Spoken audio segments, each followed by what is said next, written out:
Markets में जो उतार चढ़ाव इस समय हो रहा है उसको भी थोड़ा जज करने की कोशिश करेंगे कि ऐसा क्या है कि नैस्डैक के अंदर बढ़त दिख रही है बट डाउ थोड़ा थोड़ा आके रुक रहा है। दूसरी इंपॉर्टेंट बात, कल देश के प्रधानमंत्री ने जब अपनी बात रखी तो उसका इम्पैक्ट कल मार्केट में नोटिस हुआ है। वो इम्पैक्ट क्या आज भी रहेगा बाजार पे, या फिर जो एफआई से थोड़ा माल काटा है क्या उसका इम्पैक्ट आएगा मार्केट्स पे, ये सारी चीज़ें हैं जो एक एक करके हम अभी आपके सामने रखेंगे। लेकिन फिलहाल के लिए 85 पॉइंट की बढ़त के साथ इस समय आपको 24,726 के आसपास दिख रहा होगा गिफ्ट निफ्टी का भाव।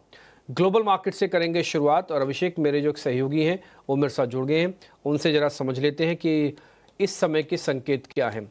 अभिषेक गुड मॉर्निंग, जरा आप मेरे को बताइएगा कि नैस्डैक में तेज़ी क्यों है और डॉलर रुक क्यों रहा है बार बार, और दूसरा सारी चीज़ें मतलब चेक एंड बैलेंसेज हैं, कहीं पे कुछ एबनॉर्मलिटी है तो पहले वो वाला हिस्सा बताओ जहाँ पे थोड़ा एबनॉर्मल दिख रहा है सब कुछ।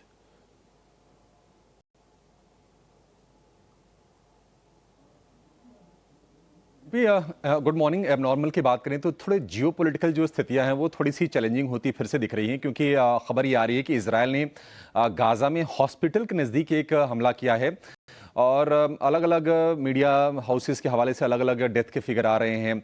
अल जजीरा का कहना है कि 51 लोग मारे गए हैं। बीबीसी के हवाले से खबर है कि वहाँ पर 28 लोगों की मौत हुई है।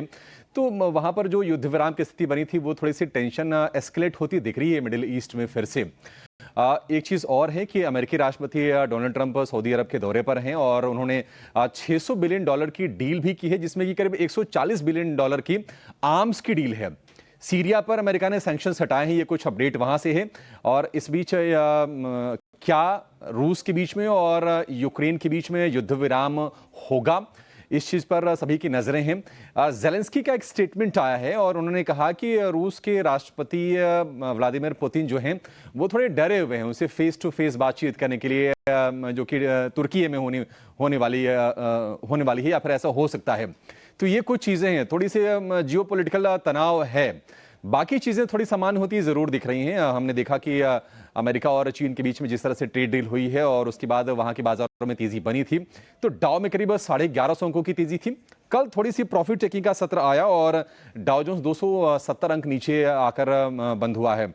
नैस्डैक की बात करें, वहां पर तेजी लगातार जारी है और 300 अंकों की कल हमने तेजी नैस्डैक में देखी, यानी कि लगातार 5 दिनों की तेजी हो चुकी है नैस्डैक में और इन 5 दिनों में नैस्डैक करीब 1300 पॉइंट चढ़ चुका है। एक अच्छा फिगर और आया है अमेरिका में और वो है सीपीआई का, यानी कि कंज्यूमर प्राइस इंडेक्स का, जिसको हम रिटेल महंगाई दर कहते हैं यहाँ पे, और इसके अलावा कोर सीपीआई का। और जो सीपीआई का जो फिगर आया है ओवर ईयर ऑन ईयर जो नंबर्स आए हैं वो 4 साल के निचले स्तर पर है, यानी कि फरवरी 2021 के बाद की सबसे कम रीडिंग आई है और ये रीडिंग रही है 2.3% का। कोर सीपीआई है 2.8%। तो एक राहत की चीज वहां से जरूर निकल के आई है और इससे भी जो टेक्नोलॉजी स्टॉक्स हैं उनका सेंटिमेंट थोड़ा सा अपलिफ्ट हुआ है। बाकी अगर हम शेयरों की बात करें, आईटी स्टॉक्स का जोश लगातार कायम है। एनवीडिया में कल हमने 5% की तेजी देखी है और 5% की तेजी के भी पीछे वजह यह रही कि एक डील हुई है कि सऊदी अरब को एनवीडिया 18,000 एआई चिप्स की सप्लाई करेगा, इसके चलते तेजी रही।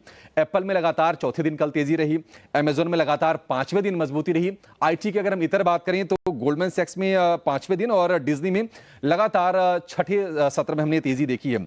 एक शेयर गिरा भी है काफी तेजी के साथ और वो है अमेरिकन ईगल, जिसमें 15% की भारी गिरावट आई है, क्योंकि उन्होंने अपना फुल ईयर का जो गाइडेंस था उसको इन्होंने वापस ले लिया है।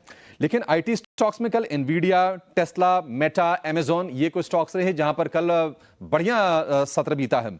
एशियाई बाजारों की बात करें, 4 दिन लगातार हमने देखा था कि जापान का बाजार निkkei चढ़ा था। 4 दिनों की तेजी पर ब्रेक लगी है। फिलहाल करीब 250 अंक नीचे कारोबार कर रहा है। लेकिन अगर आप हांगकांग के बाजार को देखेंगे तो तेजी वहां पर लौटी है, करीब 225 अंक ऊपर है। हैंगसेंग चीन के बाजार में थोड़े पॉजिटिव बायस के साथ फ्लैट कारोबार हो रहा है। कोरिया के बाजार में भी हम देख रहे हैं कि तेजी है, आज लगातार तीसरे दिन और आधे % की तेजी पर कारोबार हो रहा है। अगर हम कच्चे तेल की बात करें तो अब ये जिस तरह से अमेरिका और चीन के बीच में डील हुई है, यूएस में जो इन्फ्लेशन का नंबर आया है उससे थोड़ा सपोर्ट मिला है क्रूड को और ब्रेंट क्रूड कल 2-2.5% चढ़ा है। भाव हो गया है $66 के भी ऊपर का, अपने कंफर्ट रेंज के अंदर है। अभी फिलहाल उसको लेकर कोई टेंशन की बात नहीं है। सोने की बात करें, हमने 3% की तेज गिरावट देखी थी परसों के सत्र में, लेकिन कल थोड़ी सी लोअर लेवल से सपोर्ट आई है। हालांकि भाव अभी भी $3200 के आसपास ही एक रेंज में ही कारोबार होता हुआ हमने सोने में भी देखा है। बाकी अगर हम लेवल्स की कुछ बात करें, डॉलर इंडेक्स करीब 101 के आसपास का है और यूएस की जो 10 ईयर की बॉन्ड यील्ड है वो धीरे धीरे स्पाइकअप होकर 4.5% के आसपास की हो गई है, क्योंकि अमेरिकी इकोनॉमी की स्थिति में सुधार की उम्मीद यहां से की जा रही है। बाकी बार्कलेज हो गया या फिर जेपी मॉर्गन हो गया, जिन्होंने अमेरिकी इकोनॉमी की मंदी में जाने को लेकर आशंकाएं जताई थी, वो धीरे धीरे करके अपना मंदी का अनुमान जो है उसमें कटौती भी कर रहे हैं। तो ओवरऑल संकेत ऐसे फ्रंटलाइन ठीक है, थोड़े से जियोपॉलिटिकल चैलेंजेस आगे हो सकते हैं, फिलहाल ऐसी कोई तनाव की बात नहीं है। गिफ्ट निफ्टी इंडिकेट कर रहा है करीब 90 अंकों पर खुलने के डिम्पी। ठीक है, एक चीज़ में को जो तस्वीरें देख पा रहे हैं, ये सऊदी अरब में जब वो पहुँचे तो बिन सलमान के साथ उनकी तस्वीरें हैं और यहाँ पे जो एक डील हुई है उसमें एक रक्षा डील भी शामिल है, उनके हथियारों की डील भी है। और टिपिकली आपको पता ही है कि यूनाइटेड स्टेट ऑफ अमेरिका सबसे बड़े कारोबारी के तौर पर है जब हथियारों की बात होती है।